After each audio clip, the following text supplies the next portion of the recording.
studied Washoe. I'm looking at asking Washo anyway. Well, I just thought the comments you made yesterday were really interesting. Just it would be interesting to hear how you feel about the language, and since you're a teacher, what's the future of the language? What's hard about teaching it? Who's trying to learn it? What's happening with it? If you could just give us a sense of what's happening with the language right now, from your point of view. Actually, if you could say your name to start, just so it'll be on the tape. Keith Wyatt. The way I see their language now is that we're kind of grasping at straws, trying to say what we can. They're old people, they're all going. We just had 2 of them pass away not too long ago. Who passed away? Ralph James and Leona McDonald. That when the old people, I don't know, it's like they're the ones that should be teaching this. I don't feel I should be the one going out and doing it. And the people, they don't want to learn, or they don't have interest in our culture and our language. It seems like only a little bit over here and a little bit over there. And it seemed like they're wait until the last minute, and by the time they want to try to learn it, it's going to be too late. Why do you think that is, that people in the tribe don't want to learn? I'm not real sure. It's different for me because I've always been interested in my culture. But there's a lot of the non-native influence in the younger people, and they don't want to learn or do like how they used to do. Because the way they used to like get food and stuff like that, it wasn't easy.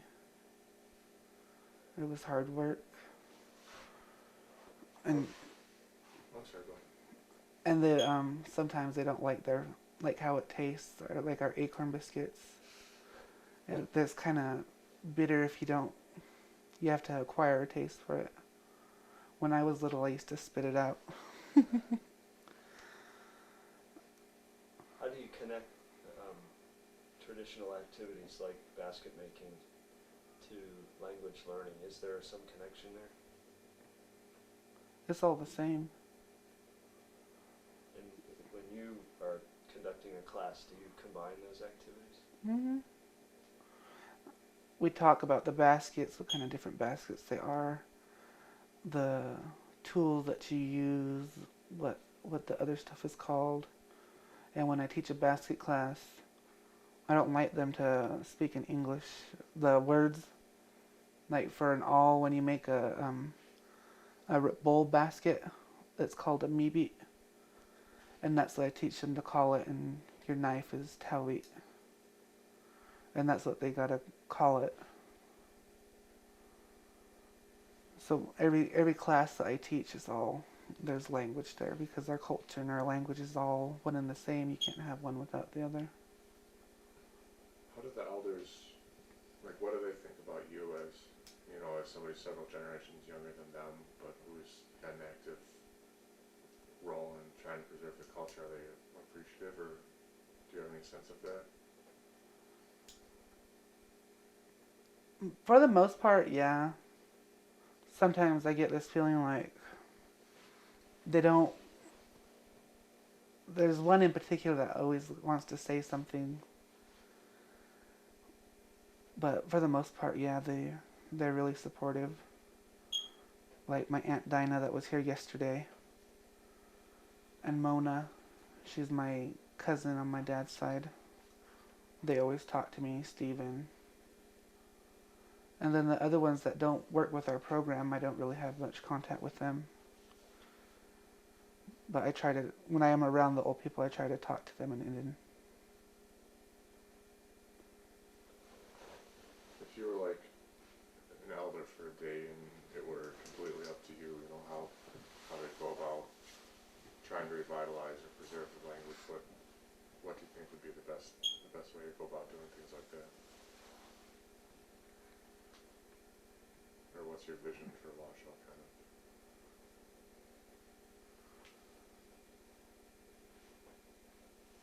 of? We need an immersion type thing.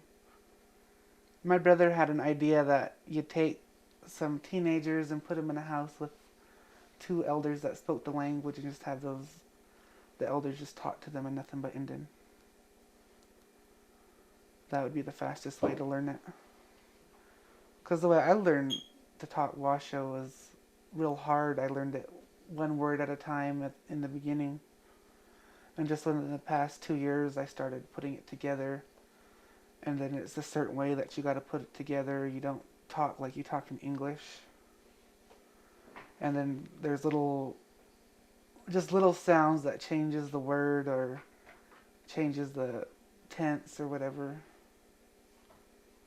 And the more I hear it, the more I understand it, and I speak it better. So when I'm around my elders, when we're out by ourselves, I try to just have them talk to me, and I talk to them, or I ask them, well, would you say it like this, or how would you say it?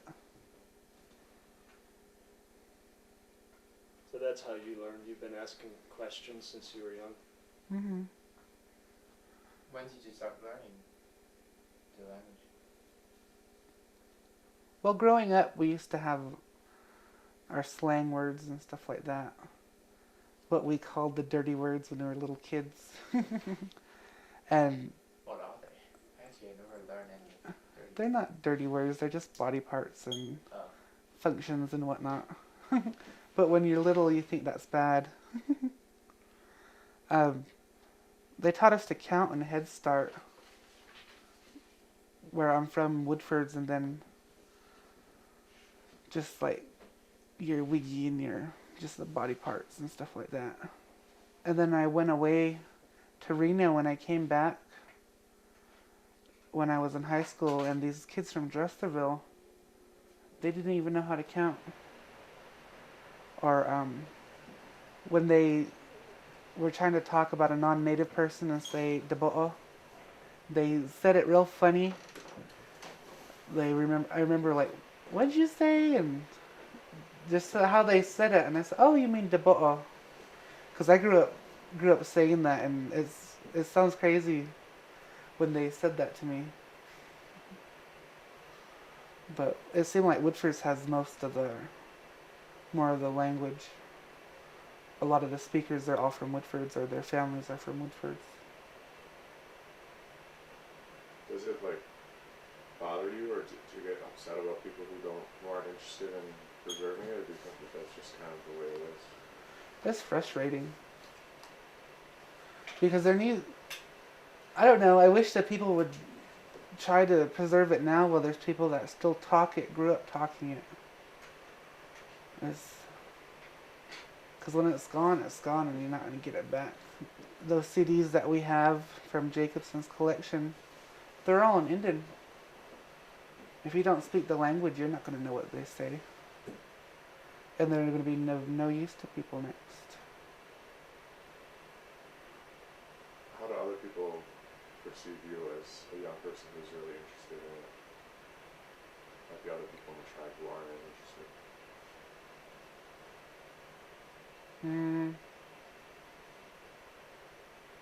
It's like they either like me or like kind of like respect me for it, I guess, and then the other ones, they talk bad about me, say, oh, he don't say it right, or that's not how it goes, you don't know nothing, stuff like that. Even though they don't speak it well. Yeah.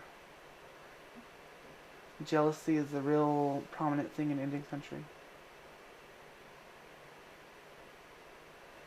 But I try not to listen to it. Sometimes it gets hard, and I feel like just leave, because I'm here, and I have to go out and do all sorts of stuff that my elders can't do, go out and do presentations where sometimes they feel sick or they just don't feel like go, and so I have to go. And lately, my Aunt Dinah's been making me pray. And I don't feel right doing that because we're supposed to stand behind our elders. And so I always tell her, no, you're supposed to do it. You do it, and I'll go along with you.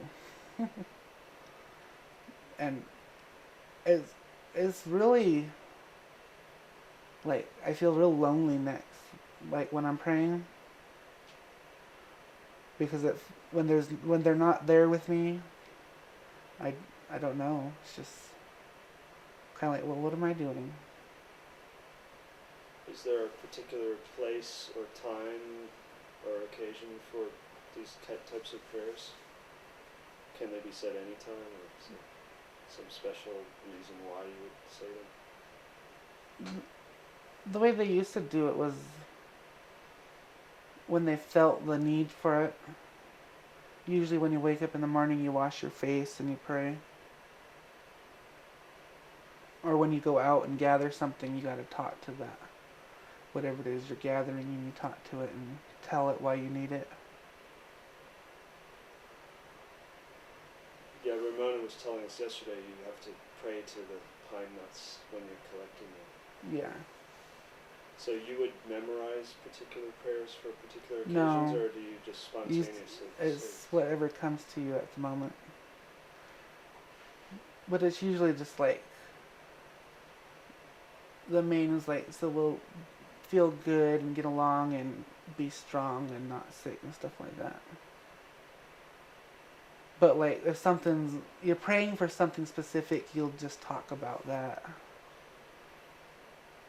Are there any aspects of the Washo language and trying to revitalize it that you're optimistic about, or that you think that give you confidence sometimes? My class in Reno, I give them a test, and they're my cousins, both of them. There's 3 of them, and one of them's their stepsister or whatever. But they really just pick up on the language. They got down all our family and our body parts and everything, and we're starting to do more sentences and talking more. But that makes me feel good when I think about them in Reno, because they're really trying. We used to have a class here, but nobody really shows up. It was just me and the main teacher for a while, and we just sit here and talk and discuss things.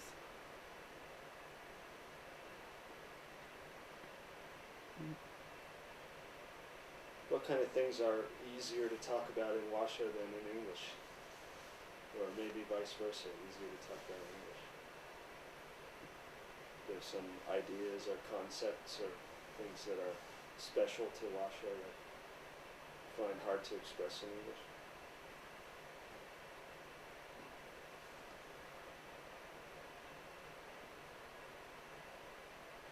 Jokes. When you tell a joke and end in it, it just sounds really funny. It's really vivid. And then if you would translate it into English, it don't sound right. Is there any way you could tell us a joke? And I know you can't translate it, but Hi, Stephen. Not off the top of my head. And then like, Morning. good morning. How are you? to get mad, that's best to talk in English when you're mad. This is 'Cause our student Justin. Our language don't really have a lot of stuff for that. Yeah, this is Hello, this is sir. video. How are you? This is David.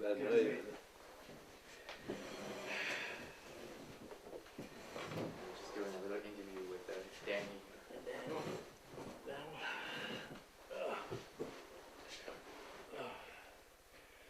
You want to maybe, if you can, maybe sit next to Danny so we can have you both in the picture at the same time. Would you mind?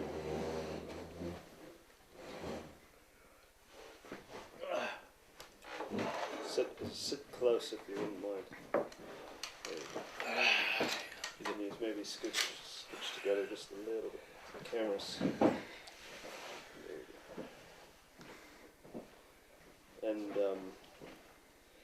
maybe you could put the little the microphone onto his collar if you don't mind. Well, this one will pick you up as well.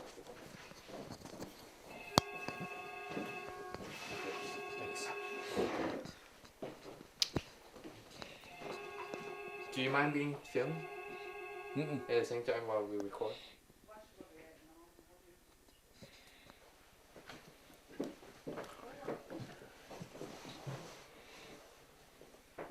Yeah, we're transitioning to doing video taping and recording at the same time. So we have both records of everything that we talked about. Okay.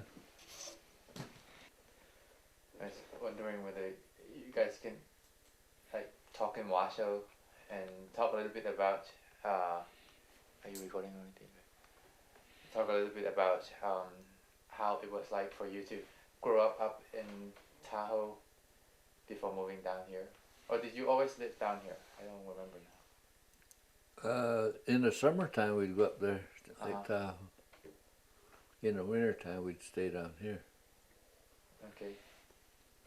Can you maybe talk a little bit about how it was like growing up in Washo country, what it was like, but say in Washo?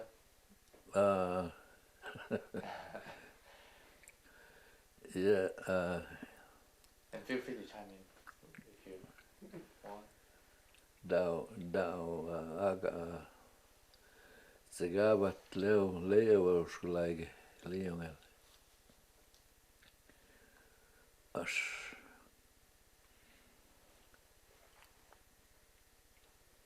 Wasishu Hata Sigabata Ayarueda Ea Ude Osh Wambagash Yata Wash Kauraga Take a debenga Yatista